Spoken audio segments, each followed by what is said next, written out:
सर्वांना सर्वप्रथम ओम साईराम. आज मी तुम्हाला दाखवणार आहे मी कशाप्रकारे भरीत करते.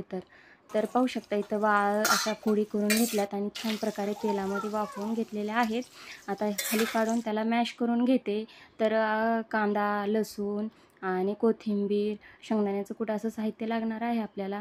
त्यानंतर जिरे, मोहरी आणि लसूण फ्राय करून त्यामध्ये कांदा, कोथिंबीर टाकून फ्राय केले. त्यानंतर हळद टाकलेली आहे, चटणी टाकलेली आहे, म्हणजेच लाल तिखट आणि कोथिंबीर टाकून असं छान प्रकारे हलवून घेते. जे मॅश केलेले वांगे आहेत ना ते टाकून घेते, पाहू शकता तुम्ही. आणि असं हलवून घेते, एकजीव करून घेते पूर्ण. तुम्ही एकदा नक्की करून पहा, एकदम छान प्रकारे असं भरीत छान लागतं ना. तर चवीनुसार मीठ टाकते आता, पाहू शकता तुम्ही. त्यानंतर वरून कोथिंबीर,